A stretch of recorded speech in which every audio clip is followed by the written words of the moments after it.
projetar aqui as aulas para que quem não teve acesso ao material já visualize aí o material que eu deixei para vocês em PDF.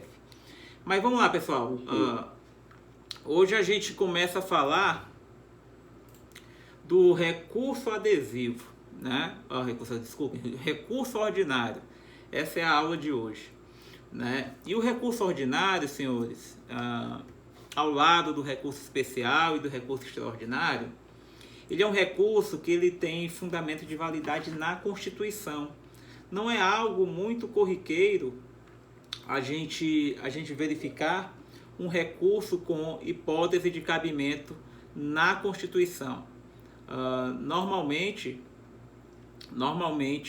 os recursos eles trazem as hipóteses de cabimento no próprio CPC, como já vimos aqui com o recurso de apelação, vimos no agravo de instrumento, vimos no agravo interno, vimos nos embargos de declaração, vimos na sistemática do recurso adesivo, né? Então a gente viu que sempre vem no CPC, né, quais são as hipóteses de cabimento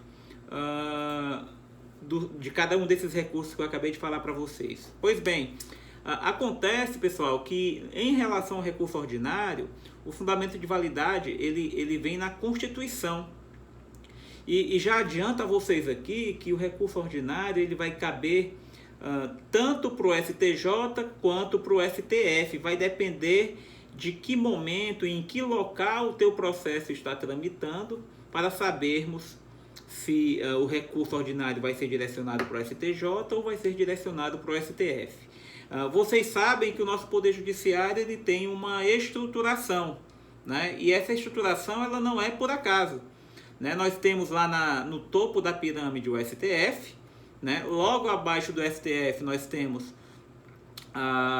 os tribunais superiores, né? Temos o STJ, temos o TST, temos o TSE, temos o STM, né? Que é o Tribunal Superior Militar, o Superior Tribunal Militar, né? Então nós temos ali para cada um desses pilares, né? Do eleitoral, do militar, da justiça comum, da justiça eleitoral, nós temos os tribunais superiores. Abaixo dos tribunais superiores, os tribunais né, ou inferiores, por assim dizer, tribunais de justiça, Tribunal Regional do Trabalho, Tribunal Regional Federal, né, Tribunal Regional Eleitoral.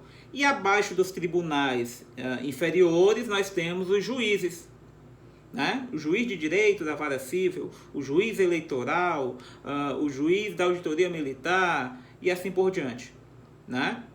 Então nós temos uma estruturação e por conta dessa estruturação a gente vai ver que as hipóteses de cabimento elas deixam bem claro quando estaremos manejando o recurso ordinário para o STJ ou para o STF. Eu até já coloquei nesse primeiro slide, né, que as hipóteses de cabimento estão nos artigos 102 e 105 da Constituição.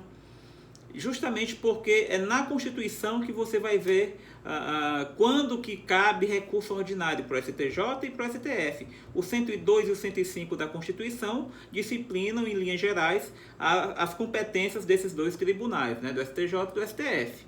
E como coloca o Marinoni, o recurso ordinário ele meio que se parece com uma apelação. Quando ele fala que a grosso modo faz as vezes de apelação, significa dizer que o recurso ordinário ele meio que tem a finalidade de uma apelação, só que diferente da situação em que eu utilizaria uma apelação. Quando é que eu uso a apelação? Quando eu quero recorrer de uma sentença. Então aqui não vou me valer do recurso ordinário para recorrer de uma sentença porque nem caberia, né? A gente só usa recurso ordinário no âmbito dos tribunais. Mas no caso concreto, o recurso ordinário ele vai ter a mesma finalidade de uma apelação, de fazer um questionamento amplo de questões de fato e questões de direito, como eu faço lá numa apelação contra uma sentença. Eu vou poder fazer com recurso ordinário. Agora, a gente vai ver que as hipóteses de cabimento elas são bem específicas, né? Então, a gente vai entender isso ao longo aí, desses próximos minutos, mas é para dizer a vocês que eu faço mais ou menos com recurso ordinário o que eu faria, né, guardadas as devidas proporções, o que eu faria com uma apelação lá de uma sentença. Por isso que eu já coloquei aqui, ó, quanto aos efeitos, efeito devolutivo amplo, suspensivo, translativo, igual na apelação. Então, essas seriam as primeiras considerações que eu trago a vocês em relação ao recurso ordinário. Está aí projetado para vocês agora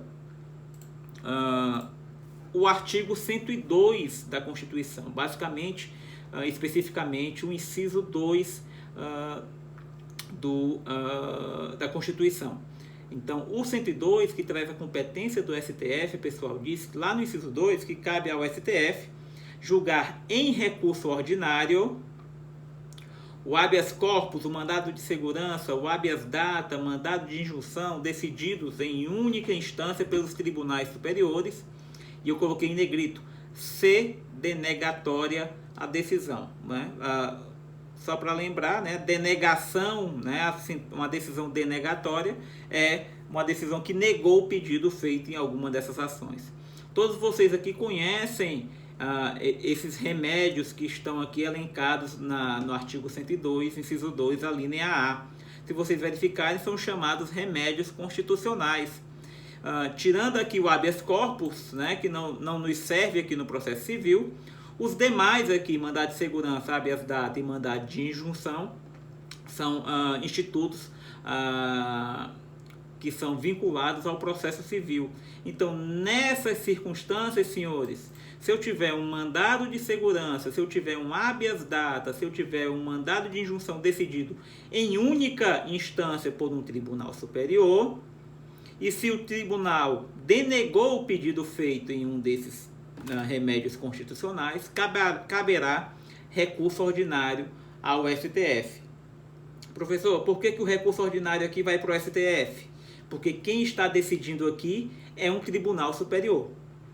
Então, se você imaginar, por exemplo, que o STJ, em competência originária, denega a ordem em um mandado de segurança, né? Guardadas as devidas proporções, seria o que? Julgar improcedente um pedido feito em mandado de segurança.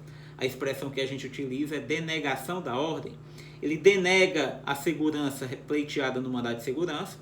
O mandado de segurança foi impetrado no STJ por conta, por exemplo, da prerrogativa de foro da autoridade coatora. Então, ele tinha que ser impetrado direto no STJ. E aí o STJ denegou o teu pedido, denegou a segurança pleiteada. Nesse caso, né, contra esse acórdão que vai denegar a segurança nesse mandado de segurança, o recurso cabível vai ser um recurso ordinário para o STF. É como se fosse uma apelação para o STF, nesse caso específico. Ficou entendido aí? Então, se eu tiver remédios constitucionais decididos em única, de novo, em única instância pelos tribunais superiores, o recurso cabível vai ser o recurso ordinário para o STF, certo? Mais adiante eu trago para vocês aqui o artigo 105 da Constituição, especificamente o inciso 2. Né? O 105 ele traz a competência do Superior Tribunal de Justiça. E no seu inciso 2, ele estabelece a competência do STJ em se tratando de recurso ordinário. Basicamente, nós temos 3 alíneas. Temos a A, B e a C, aí no inciso 2. A linha A, ela não nos interessa, eu até deixei aí, mas não nos interessa porque se trata de habeas corpus, né? Destaque ali quando denegatória a decisão. A linha B, mandado de segurança decidido em única instância pelos TRFs, pelos TJs, né, ou do Distrito Federal e Territórios. E a linha C, nas causas em que forem partes Estado estrangeiro ou organismo internacional, de um lado, e do outro, município ou pessoa residente ou domiciliada no país. Para nós aqui no processo civil, nos interessa falarmos dessas duas hipóteses, das alíneas B e C do artigo 105, inciso 2 da Constituição. Então, para nós, senhores, quando a decisão em mandado de segurança for decidido em única instância por um tribunal regional federal ou por um tribunal de justiça, certo?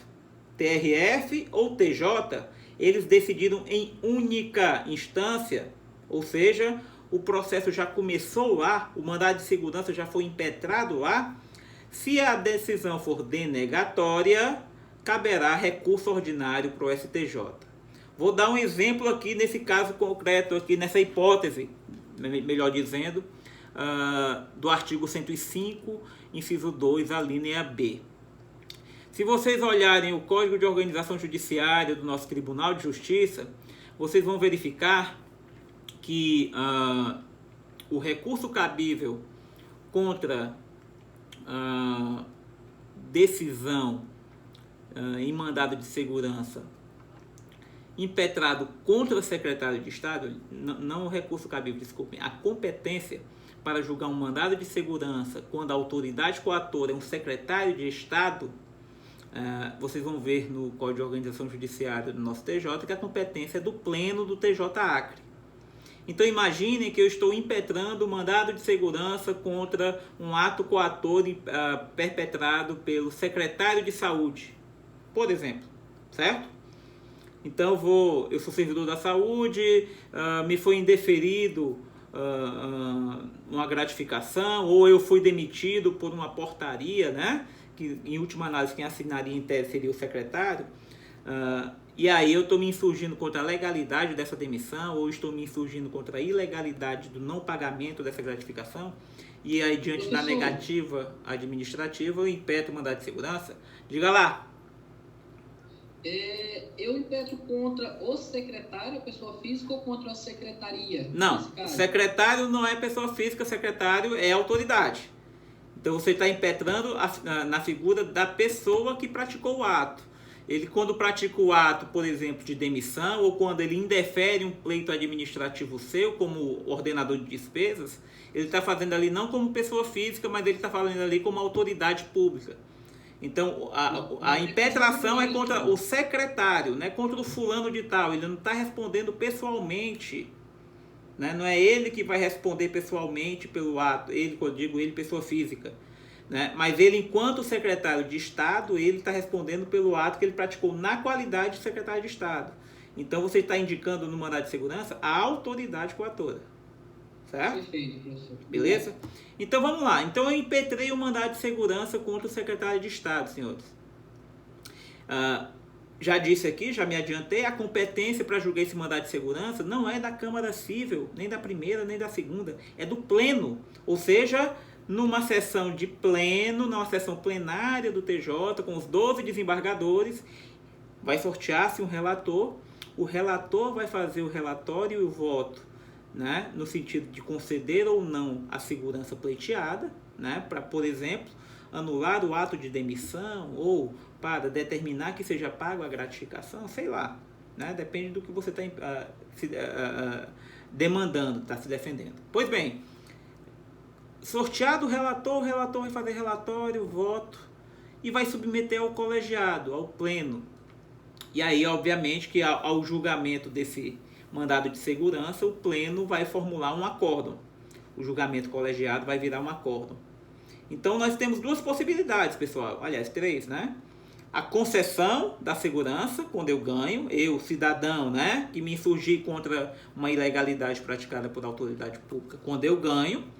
A segunda possibilidade é quando eu ganho em parte, de repente eu posso ter uma concessão parcial da segurança, né? E posso ter uma denegação da segurança. A segurança me foi negada, né? Não ganhei, minha demissão ficou mantida, não viram ilegalidade na minha demissão, então manteve a demissão, certo? Então nós temos essas três situações. Para nós aqui do artigo 105, inciso 2, a linha B, a gente está vendo aqui que só vou poder utilizar o recurso ordinário quando a decisão for de denegação. Ou seja, quando eu for vencido, eu vou poder interpor recurso ordinário contra esse acórdão do Tribunal de Justiça. Professor, e se eu vencer? Você poderia perguntar, né? E se eu ganho? Se eu sou vitorioso? Se a segurança é concedida? O que é que o Estado vai poder fazer, né? O que é que o secretário de Estado, aí obviamente que vai ser representado pelo procurador de Estado, O que é que o Estado vai poder fazer para se defender? Ele vai poder recorrer desse acórdão? Se o acórdão, por exemplo, anular a demissão, né? Sim, pessoal, eles vão poder se defender, mas não será com recurso ordinário. Por quê? Porque o recurso ordinário, a Constituição deixou bem claro, só cabe quando houver denegação. Aqui não está escrito em nenhum momento que cabe recurso ordinário quando há concessão da segurança, ou quando há uma decisão concessória, né, concessiva, né, da segurança. Então, nesse caso, senhores, se o Estado perder e a gente, né, nós cidadãos que utilizamos do remédio constitucional, ganharmos, ao Estado vai restar a possibilidade de recurso especial ou extraordinário, se houver lesão à lei federal ou à própria Constituição. Agora, se nós, né, cidadãos que estamos nos valendo do recurso, do remédio constitucional, do mandado de segurança, se nós perdermos, se nós formos vencidos, a nós ainda nos resta, primeiramente, a utilização do recurso ordinário. Então, eu vou poder rediscutir as matérias do mandado de segurança lá no STJ. O STJ vai poder reanalisar aquilo que o Tribunal de Justiça do Acre analisou aqui embaixo. Essa é a finalidade, né? Ele vai poder fazer isso. Entendido aí a linha B? Tranquilo? Vamos lá. A linha C, senhores, é uma situação bem sui generis, né? Em relação à hipótese de cabimento, porque não é algo que seja corriqueiro você visualizar ou você ver no seu dia a dia, né? Mas vocês conseguem imaginar uma demanda em que de um lado eu tenho um Estado estrangeiro ou um organismo internacional e do outro lado um município ou uma pessoa residente ou domiciliada no país? Vocês conseguem visualizar uma situação dessa? Sim ou não? Abram aí o áudio.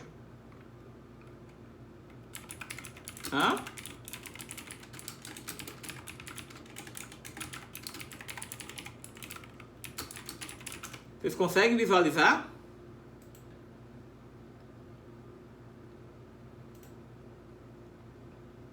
Sim ou não?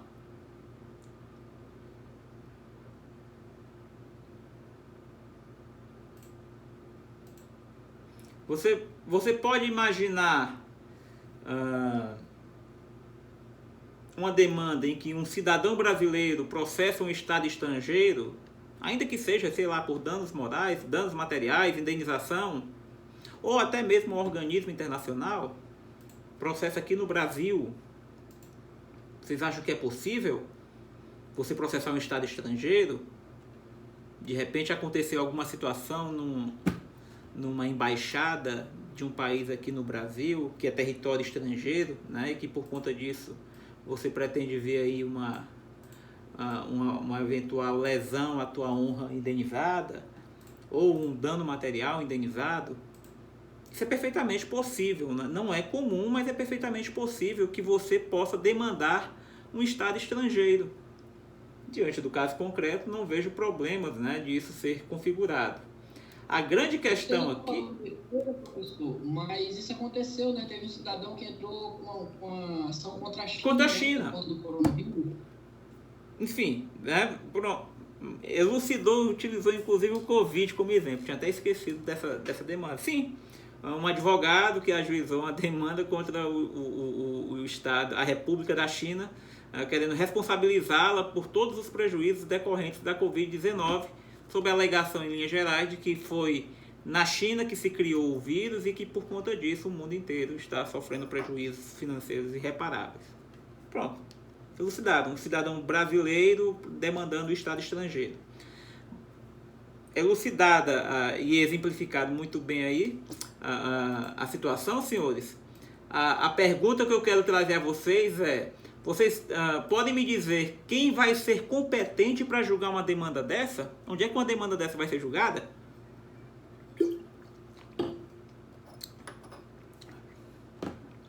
Quem seria o foro competente, né? A resposta está inclusive no próprio material. Eu coloquei em algum momento no material, lá na frente eu acho que tem. Tem. Está no slide 7. Se vocês observarem o artigo 109 da Constituição, vocês vão ver que lá no artigo 109, inciso 2 da Constituição, nesse tipo de demanda, a competência para julgar originariamente, alguns podem pensar é do STF, é do STJ, senhores, é do juiz de primeiro grau. É do juiz de primeiro grau, juiz federal. Artigo 109, inciso 2 da Constituição. Então, nesse caso da linha C do 105, inciso 2, toda vida que houver uma demanda que de um lado, vejam, não necessariamente tem que ser um brasileiro processando um Estado estrangeiro, pode ser o inverso. Porque a hipótese coloca de um lado, Estado estrangeiro, e do outro, pessoa ou município, município ou pessoa residente domiciliada no país, certo? Então, independente de quem seja o autor ou o réu, se de um lado estiver Estado estrangeiro e se do outro estiver município ou pessoa residente domiciliada no país, nós temos uma demanda que se enquadra nessa situação. E a competência para julgar essa demanda, senhores, vai ser, a princípio, juiz federal, artigo 109, inciso 2 da própria Constituição. Então vejam que essa demanda ela vai começar onde? Imaginem que fosse um cidadão daqui de Rio Branco ajuizando uma demanda dessa. Ele iria ajuizar uma demanda na Justiça Federal aqui do Acre. Para o juiz aqui, ó. Uma das 3 varas únicas da seção judiciária do Estado do Acre. Então a competência é do juiz de primeiro grau. Beleza? Então vejam, se eu estou diante de uma ação ordinária, uma ação indenizatória, né, é a mesma coisa de eu ajuizar uma ação indenizatória contra um outro particular. A diferença é que eu estou processando um Estado estrangeiro, mas a ação é a mesma. Então aqui eu posso ter tutela de urgência, devo ter uma instrução processual, devo ter um monte de coisa aqui, porque eu vou seguir o rito ordinário. E obviamente que o juiz, nesse processo, ele vai proferir várias decisões interlocutórias. Ou não? Sim, ele vai proferir várias decisões interlocutórias, e quando o processo estiver devidamente instruído, ele vai proferir sentença. Certo? Beleza. Então, professor, e o STJ entra onde aqui, professor? Porque se o processo começa no juiz federal, qualquer recurso para o juiz federal, você pensa logo, né, por conta da simetria, bom, se a decisão se o recurso é contra uma decisão de um juiz federal, vai para o Tribunal Regional Federal, né?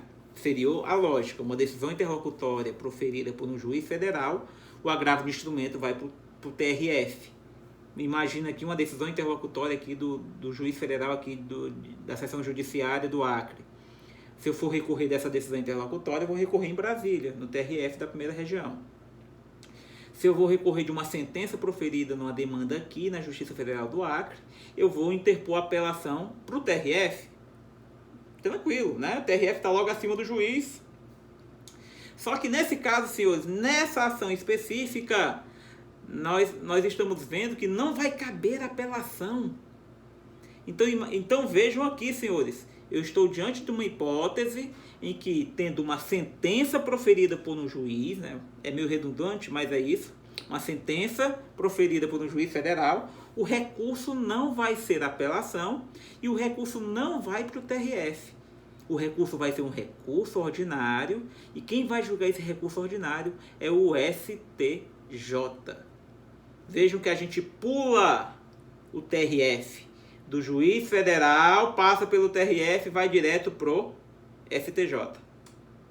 Professor, isso é regra? Óbvio que não, porque já aprendemos aqui que o recurso cabível contra a sentença é apelação, e a apelação ela vai ser julgada sempre pelo tribunal. Ou de justiça, se for o tribunal, uma ação na Justiça Estadual, ou o Tribunal Regional Federal, se for uma ação na Justiça Federal. Certo? Nesse caso de Estado estrangeiro ou organismo internacional contra município ou pessoa residente ou domiciliada no país, começa no juiz de direito, mas o recurso vai ser julgado pelo STJ. E vai ser o recurso ordinário e não a apelação. Beleza? Diferente essa situação, né? Mas fiquem atentos, já caiu inclusive exame de ordem. Bom, pessoal, além do fundamento constitucional, óbvio, né? O CPC ele traz um único artigo referente ao recurso ordinário. Porque, na verdade, até as regras de processamento, elas vêm disciplinadas verdadeiramente até no regimento interno dos tribunais, do STJ e do STF. Ele diz mais ou menos como é que vai ser disciplinado, né, o processamento desse recurso. Senhores, igual a apelação, exatamente igual. O processamento do recurso ordinário para o STJ ou para o STF vai ser igual ao processamento de uma apelação, certo? Apresenta o recurso ordinário, contra-razões, né? Vai ser intimado a parte contrária para apresentar as contra-razões. O prazo é 15 dias para os dois, tanto 15 dias para recorrer como 15 dias para as contra-razões. Manda o recurso para a instância originária, né? A instância que vai julgar esse recurso, sorteia esse relator lá no tribunal, ou no STF ou no STJ, vai se fazer a admissibilidade, verificar se é o caso de julgamento monocrático, se não for, relatório, voto e manda para o colegiado. Agora, o 1027 do CPC, ele meio que sintetiza o que já lemos aqui dos artigos 102, inciso 2 e 105, inciso 2 da Constituição. Ele faz uma síntese aqui, né, que são julgados em recurso ordinário, aí pelo STF está no inciso 1 e pelo STJ está no inciso 2.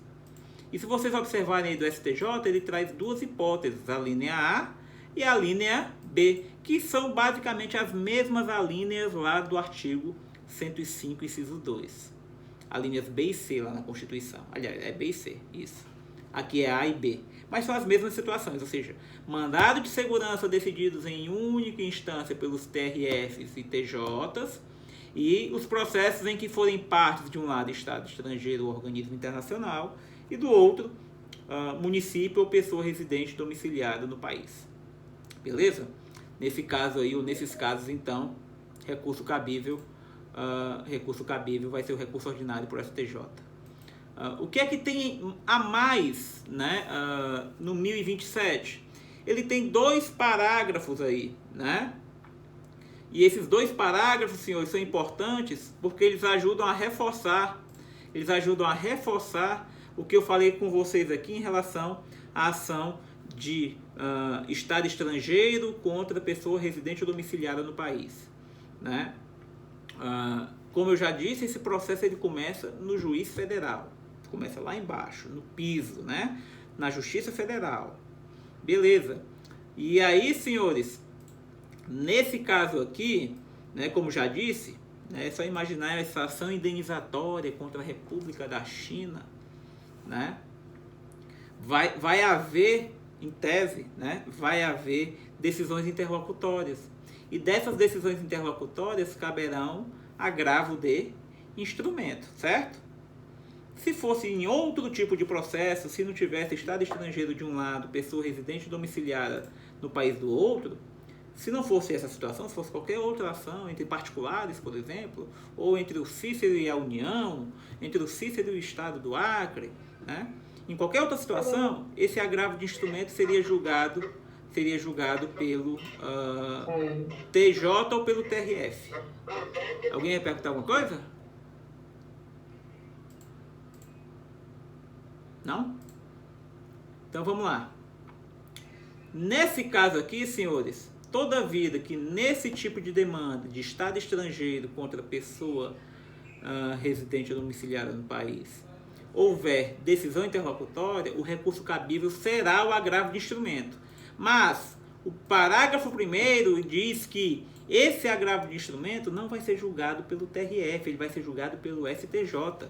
Então vejam só que diferente, né? Nós temos uma demanda, né, que ela vai ser processada no juízo de primeiro grau federal, mas as decisões que são proferidas pelo juízo federal de primeiro grau vão ser analisadas, né, mediante recurso pelo STJ. Pula o Tribunal Regional Federal. Então, decisão interlocutória nesse tipo de ação, recurso cabível, agravo de instrumento para o STJ.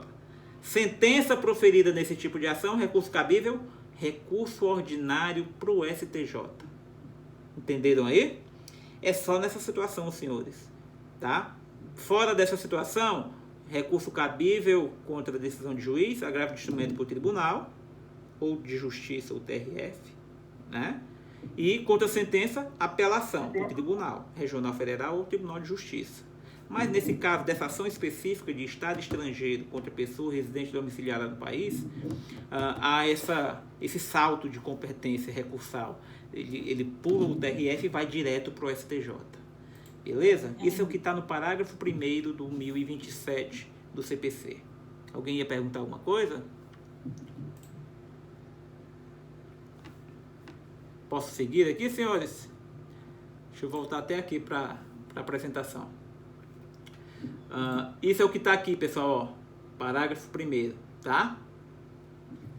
Nos processos referidos no inciso 2, que é os que vão para o STJ, a linha B, contra decisões interlocutórias caberá agravo de instrumento dirigido ao STJ, nas hipóteses do artigo 1015.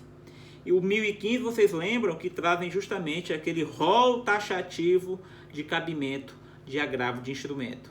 Ou seja, toda vida que nessa ação de Estado estrangeiro contra pessoa, eu estou até resumindo, né? Estado estrangeiro contra pessoa residente domiciliada no país, houve uma decisão interlocutória. Se a decisão interlocutória está lá no rol do 1015, né, do CPC, cabe agravo de instrumento para o STJ. Se não estiver no rol, preliminar seria da apelação, né? Preliminar do recurso ordinário lá também para o STJ, né, depois da sentença proferida. E o parágrafo 2º, pessoal, ele só diz aqui que aplica-se ao recurso ordinário o disposto nos artigos 1013, parágrafo 3º, eu até já coloquei aí, aplica-se a teoria da causa madura, ou seja, no julgamento do recurso ordinário, né, se, por exemplo, houver aí uma extinção sem julgamento do mérito, pode ser que a instância recursal, entendendo que é o caso de não deveria ter sido o processo extinto sem resolução do mérito, ele já pode julgar o mérito. Até expliquei no início da aula aí a teoria da causa madura a pedido do Rames. A mesma situação, a diferença é que estamos aqui, em regra, em instâncias diferentes, né? E também pode haver a possibilidade de pedido de efeito suspensivo, que também já vimos na apelação, se aplica mesmo aqui. Então, o parágrafo 2º do 1027 do CPC, ele só ratifica que esse recurso aqui ele parece muito com uma apelação. Porque, basicamente, eu posso fazer pedidos que eu faria numa apelação convencional, na apelação pura, por assim dizer. Né? Então, o recurso ordinário, ele tem basicamente a mesma finalidade, só que com hipóteses de cabimento bem restritas, né? Elas se restringem, se a gente for fazer uma síntese aqui, a remédios constitucionais, quando você perde, né? E é importante esse resultado, né? A doutrina diz que essa hipótese de caber em remédio constitucional quando denegatória a decisão, né? Convenciona-se chamar de recurso secundum eventum litis, também está colocado aí no material. É um recurso que depende do resultado do processo. Depende do resultado da lei. Se for denegatória, cabe. Se não for denegatória a decisão, não cabe recurso ordinário. Né? Então, nos casos dos remédios constitucionais, eu só vou poder utilizar o recurso ordinário, quando a decisão for de denegação, quando eu perdi. Né? E óbvio, né, que quando a decisão é de denegação, senhores, o cidadão, né, a pessoa que está manejando o remédio constitucional, ele é vencido. Quando há uma concessão da ordem, uma concessão da segurança, é porque o cidadão foi o vencedor e quem perdeu foi o Estado. Né? Mas na situação em que o Estado ganha e o cidadão perde, o cidadão tem acesso ao recurso ordinário. Quando é o inverso, o Estado não tem acesso ao recurso ordinário. Certo? Então essa é a peculiaridade. Podemos até ousar dizer que o recurso ordinário ele é manejado pelo cidadão. Porque impetrou o mandado de segurança, porque impetrou o habeas data, porque queria ter acesso a uma informação em órgão público, né? Para quem impetrou um mandado de injunção. E no penal, para quem impetrou um habeas corpus. Então vai caber recurso ordinário toda vez que o cidadão não vê concretizado o seu direito fundamental ali né, discutido no mandado de segurança, discutido no habeas data, discutido no mandado de injunção, né? Em linhas gerais é isso, certo? E o 1028, senhores, que também está aí no slide, vocês devem estar vendo agora, que eu estou projetando para vocês. O 1028, ele diz que ao recurso mencionado no 1027, inciso 2, a linha B, só para lembrá-los, né, essa hipótese aí é aquela hipótese da ação de Estado estrangeiro contra pessoa residente ou domiciliada no país, tá? Requisitos de admissibilidade e procedimento são as mesmas das disposições da apelação. Então, senhores, se tem uma sentença proferida numa ação de Estado estrangeiro contra pessoa residente ou domiciliada no país, dessa sentença caberá recurso ordinário, certo? Para o STJ, não é apelação, hein? Recurso ordinário para o STJ. Senhores, você vai fazer as perguntas e dependendo das suas respostas, você vai saber como é que vai fazer com esse recurso ordinário. Bom, você pergunta, a apelação tem preparo? A resposta é sim, salvo se você tiver as isenções legais, né, fazenda pública, defensoria ou gratuidade, né? Mas se você não está beneficiado com nenhuma delas, sim, tem preparo. Então, no recurso ordinário contra essa sentença proferida na ação de Estado estrangeiro